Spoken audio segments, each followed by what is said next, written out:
ओम श्री हनुमते नमः। आज मंगलवार को सुनिए हनुमान जी की कथा। एक नगर में एक वृद्धा रहती थी। उसका एक ही पुत्र था। उस वृद्धा की हनुमान जी पर बहुत गहरी आस्था थी। वह हर मंगलवार को व्रत रखती थी और हनुमान जी की पूजा आराधना करती थी। एक बार हनुमान जी ने अपनी भक्ति से उस वृद्ध महिला की श्रद्धा का परीक्षण करने का विचार किया। हनुमान जी साधु का वेश धारण कर वृद्धा के घर गए और पुकारने लगे कि है कोई हनुमान भक्त जो हमारी इच्छा पूर्ण करे। तब आवाज उस वृद्धा के कान में पड़ी। पुकार सुनकर वृद्धा जल्दी से बाहर आई और साधु को प्रणाम कर बोली, आज्ञा महाराज।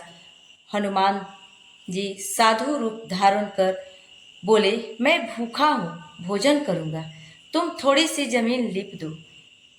वृद्ध महिला दुविधा में पड़ गई। अंततः हाथ जोड़कर बोली, महाराज, लीपने और मिट्टी खोदने के अतिरिक्त आप कोई दूसरी आज्ञा दें, मैं अवश्य पूर्ण करूंगी। साधु ने 3 बार प्रतिज्ञा कराने के बाद कहा, तू अपने बेटे को बुला, मैं उसकी पीठ पर आग जलाकर भोजन बनाऊंगा। यह सुनकर वृद्धा घबरा गई, परंतु वह प्रतिज्ञाबद्ध थी। उसने अपने पुत्र को बुलाकर साधु को सौंप दिया। साधु वेशधारी हनुमान जी ने वृद्धा के हाथों से ही उसके पुत्र को पेट के बल लिटाया और उसकी पीठ पर आग लगवा दी। आग जलाकर दुखी मन से वृद्धा अपने घर में चली गई। इधर भोजन बनाकर साधु ने वृद्धा को बुलाकर कहा कि उनका भोजन बन गया है, तुम अपने पुत्र को पुकारो ताकि वह भी आकर भोग लगा ले। इस पर वृद्धा बोली, उसका नाम लेकर मुझे और कष्ट ना दे। लेकिन जब साधु महाराज नहीं माने तो वृद्धा ने अपने पुत्र को आवाज लगाई। वह अपनी माँ के पास आ गया और अपने पुत्र को जीवित देखकर वृद्ध महिला को बहुत आश्चर्य हुआ। वह साधु के चरणों में गिर पड़ी। तब हनुमान जी अपने वास्तविक रूप में प्रकट हुए और वृद्ध महिला को भक्ति का आशीर्वाद दिया। तो प्रेम से बोले, शंकर भगवान की जय, बजरंग बली की जय। आइए सुनते हैं मंगलवार व्रत की पौराणिक कथा। एक बार नैमिषारण्य तीर्थ में 8000 मुनि एकत्र होकर पुराणों के ज्ञाता श्री सूत जी से पूछने लगे, हे महामुनि, आपने हमें अनेक पुराणों की कथा सुनाई है। अब कृपा करके हमें ऐसा व्रत और कथा बताएं जिसके करने से संतान की प्राप्ति हो तथा मनुष्य को रोग शोक अग्नि सर्व दुख आदि का भय दूर हो, क्योंकि कलयुग में सभी जीवों की आयु बहुत कम है। फिर भी इस पर उन्हें रोग चिंता के कष्ट लगे रहेंगे तो फिर वह श्री हरि के चरणों में अपना ध्यान कैसे लगा सकेंगे। श्री सूत जी बोले, हे मुनियों, आपने कल्याण के लिए बहुत ही उत्तम बात पूछी है। एक बार युधिष्ठिर ने भगवान श्री कृष्ण से लोक कल्याण के लिए यही प्रश्न किया था। भगवान श्री कृष्ण और युधिष्ठिर का संवाद तुम्हारे सामने कहता हूँ, ध्यान पूर्वक सुनो। एक समय पांडवों की सभा में श्री कृष्ण जी बैठे हुए थे। तब युधिष्ठिर ने भगवान श्री कृष्ण से प्रश्न किया था, प्रभु नंद नंद, आपने मेरे अनेकों कथाएं सुनाई है। आज आप कृपा करके ऐसा व्रत या कथा सुनाए जिसके करने से मनुष्य के रोग चिंता का भय समाप्त हो और उसको पुत्र की प्राप्ति हो।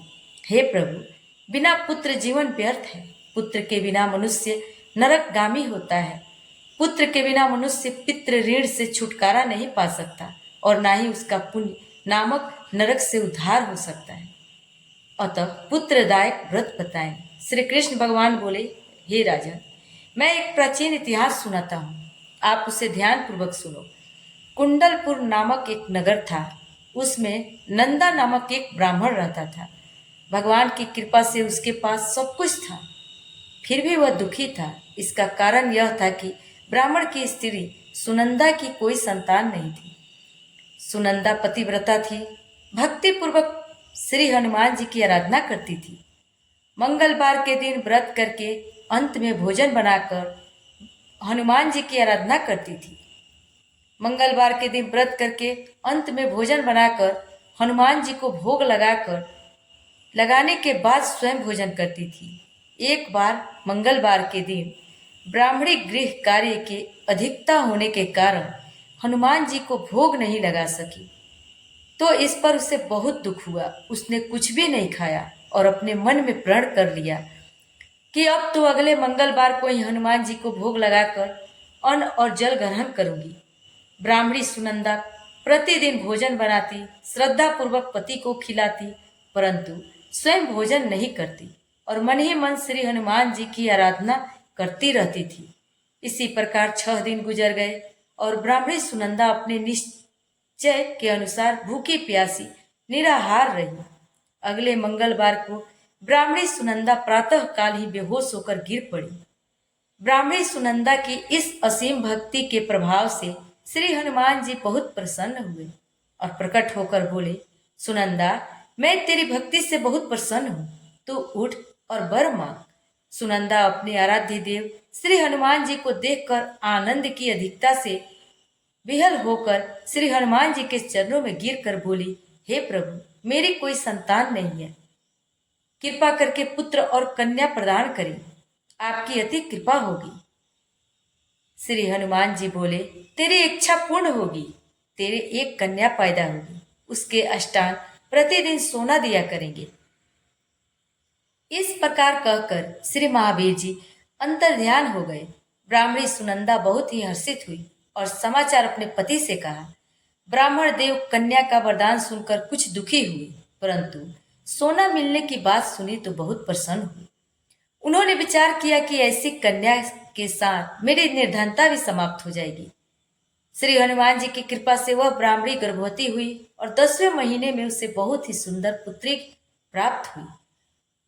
यह बच्ची अपने पिता के घर में ठीक उसी तरह बढ़ने लगी जिस प्रकार शुक्ल पक्ष का चंद्रमा बढ़ता है। 10वें दिन ब्राह्मण ने उस बालिका का नामकरण संस्कार कराया। उसके कुल पुरोहित ने उस बालिका का नाम रत्नावली रखा, क्योंकि यह कन्या सोना प्रदान किया करती थी।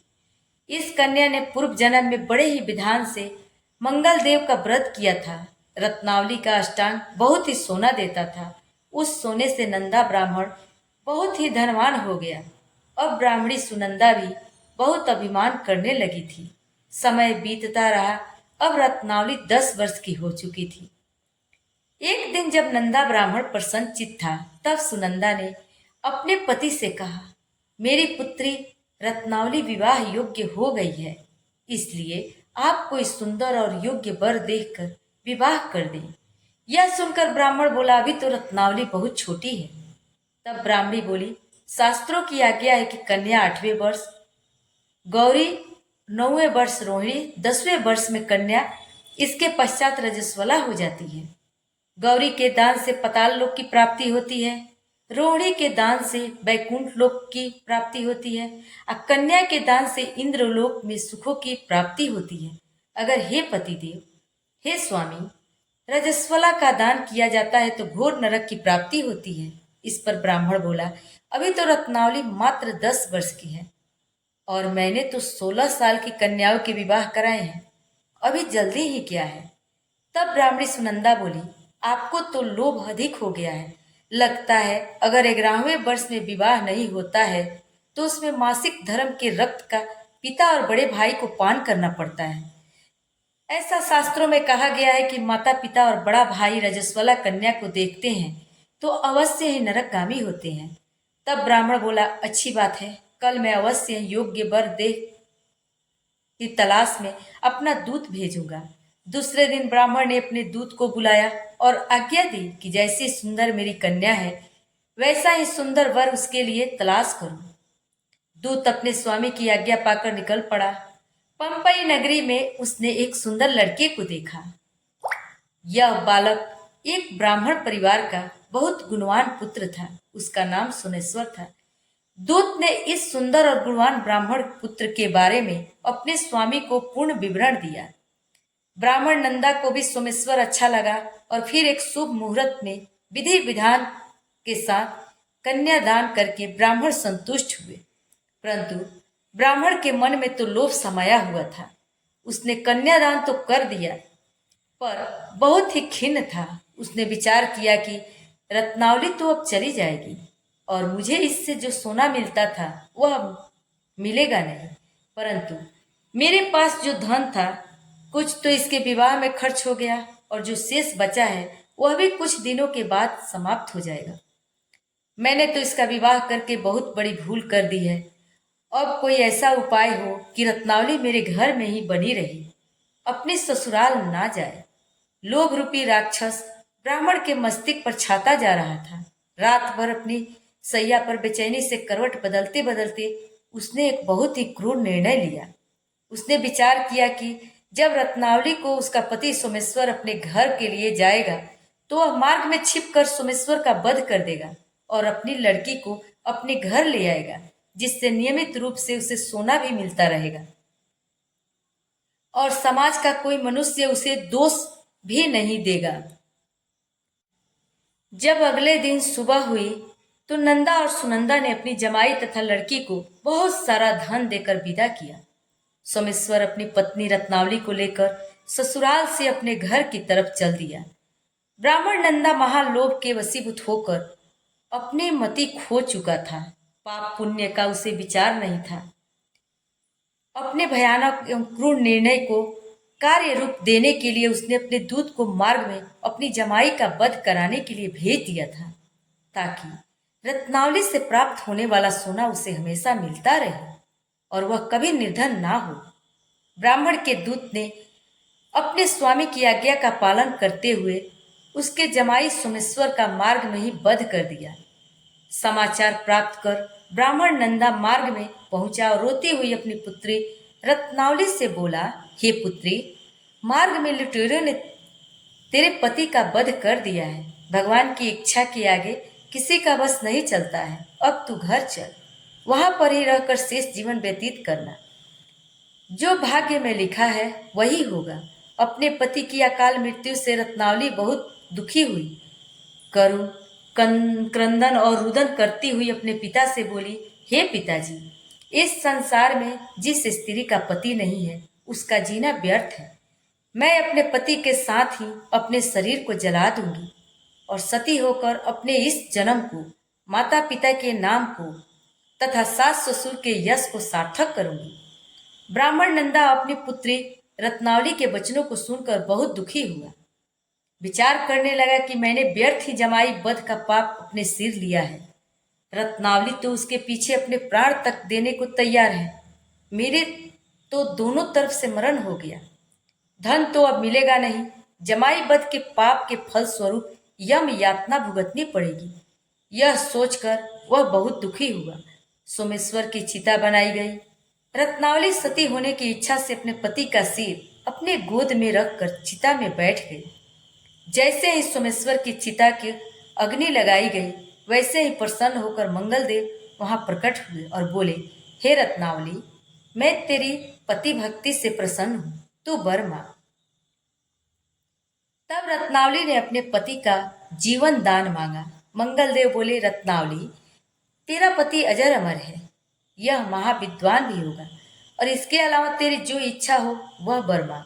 तब रत्नावली बोली, हे ग्रहों के स्वामी, यदि आप मुझ पर प्रसन्न हो तो मुझे यह वरदान दीजिए कि जो भी मनुष्य मंगलवार के दिन प्रातः काल लाल पुष्प लाल चंदन से पूजा करके आपका स्मरण करेगा, उसको रोग व्याधि नहीं होगी, स्वजनों से कभी वियोग नहीं होगा, सर्प अग्नि तथा शत्रुओं का भय नहीं रहेगा और जो स्त्री मंगलवार का व्रत करेगी वह कभी विधवा नहीं होगी।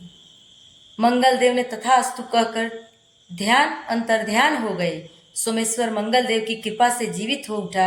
रत्नावली अपने पति को पुनः प्राप्त कर बहुत प्रसन्न हुई और मंगलदेव का व्रत प्रत्येक मंगलवार को करके व्रत राज और मंगलदेव की कृपा से इस लोक में सुख ऐश्वर्य को भोगते हुए अंत में अपने पति के साथ स्वर्ग को गई।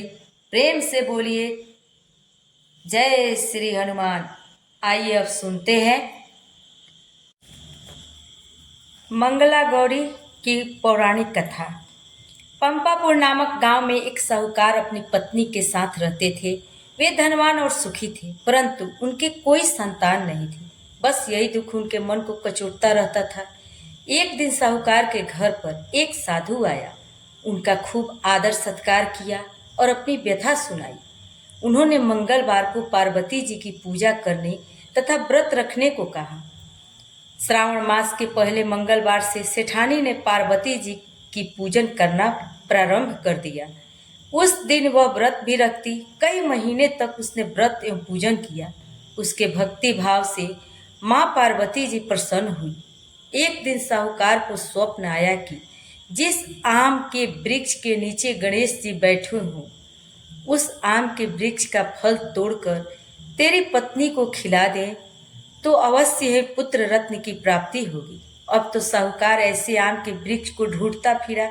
एक दिन उसे ऐसा आम का वृक्ष दिखाई दे दिया। तब फल तोड़ने के लिए उसने पेड़ पर पत्थर मारे।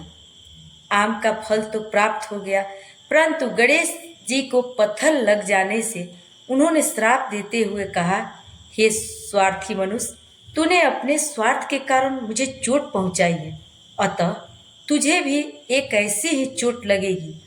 माँ पार्वती के आशीर्वाद से तुझे पुत्र रत्न की प्राप्ति तो होगी, परंतु वह सर्प दंश के कारण 21 वर्ष की आयु तक जीवित रहेगा। ऐसी वाणी सुनकर साहूकार घबरा गया। उस साहूकार ने आम का फल अपनी पत्नी को खिला दिया, परंतु गणेश जी के श्राप देने वाली बात नहीं बतलाई।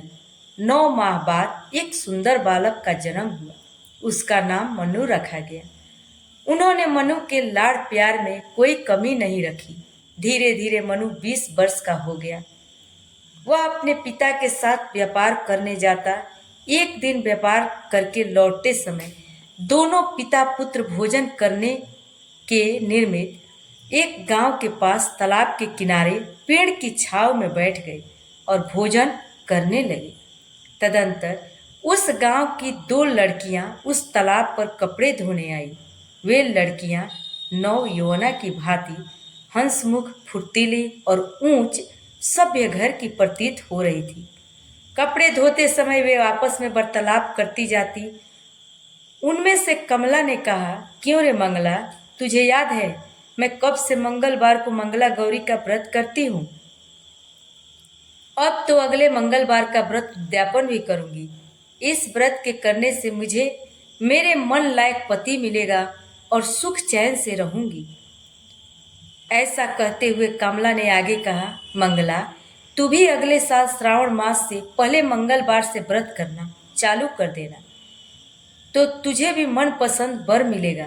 इस व्रत को करने से पति की आयु भी बढ़ती है। तब तो मंगला भी व्रत करने को राजी हो गई। पेड़ के नीचे भोजन करते समय वे दोनों पिता पुत्र उन दोनों लड़कियों की बातचीत सुन रहे थे। उन लड़कियों के वार्तालाप से सेठ जी ने समझ लिया कि कमला नाम की लड़की अपने पुत्र के विवाह के लिए सर्वथा उपयुक्त है। सेठ जी ने अपने पुत्र की मनोभावना जानने के लिए पुत्र से कई तरह की बातें कही। पुत्र भी अपने पिता के विचारों से सहमति प्रकट करता। अतः सेठ जी ने अपने पुत्र को कमला के साथ विवाह करने का निश्चय कर लिया और सोचा कि ऐसा होने पर मेरे पुत्र की आयु बढ़ सकती है और कोई अनहोनी घटना भी टल सकती है। अब पिता पुत्र कमला के पीछे पीछे उसके घर गए। कमला के पिता भी नामी साहूकार थे। सेठ जी ने कमला के पिता से अपने पुत्र के विवाह के बारे में बातचीत की। वे कमला का विवाह मनु के साथ करने को सहमत हो गए। शुभ मुहूर्त में बड़ी धूमधाम से उनका विवाह संपन्न हो गया। दोनों पति पत्नी के रूप में संसार चलाना शुरू कर दिया और घर में आनंद का वातावरण रहने लगा। कमला ने ससुराल में आकर भी मंगला गौरी का व्रत नियमानुसार चालू रखा, जिससे माता पार्वती एक दिन कमला को स्वप्न में दर्शन देकर कहने लगी, मैं तेरे व्रत से प्रसन्न हूँ, लेकिन तेरे पति की आयु बहुत कम है। अगले महीने मंगलवार को एक सर्प तेरे पति के प्राण लेने आएगा, लेकिन तू घबराना नहीं। सर्प के लिए एक प्याले में मीठा दूध रखना, उसके पास एक खाली मटकी रख देना। सांप दूध पीकर अपने आप मटकी के अंदर बैठ जाएगा। तब तू जल्दी से उस मटकी का मुंह कपड़े से बांध देना और उसे जंगल में छोड़ आना। इससे तेरे पति के प्राण बच जाएंगे। अब मंगलवार का दिन आया। कमला ने किसी को कुछ नहीं बताया और माता पार्वती के कहे के अनुसार सारा कार्य कर दिया। माँ पार्वती की कृपा से कमला के पति के प्राण बच गए। इस प्रकार व्रत के प्रभाव से मनोदोष मुक्त हो गया। जब घर लोगों को सारी घटना मालूम हुई तो सबने खुशी मनाई। अब तो चारों ओर कमला का गुणगान होने लगा। गांव की महिलाओं ने कमला से व्रत का विधि विधान पूछा और व्रत करने लगी। कमला ने भी अगले मंगलवार विधि विधान से मंगला गौरी का व्रत उद्यापन भव्य रूप से कराया। ब्राह्मणों को भोजन करा, यथेष्ट दक्षिणा देकर उनका आशीर्वाद लिया। जो कोई भी इसे कहता है उसके सभी मनोरथ पूर्ण हो जाते हैं, इसमें संदेह नहीं है। प्रेम से बोलिए मंगला गौरी माता की जय। आपको यह मंगलवार व्रत कथा अच्छी लगी हो तो वीडियो को लाइक करिएगा, शेयर करिएगा और चैनल को भी सब्सक्राइब करिएगा। जय श्री राम, जय हनुमान।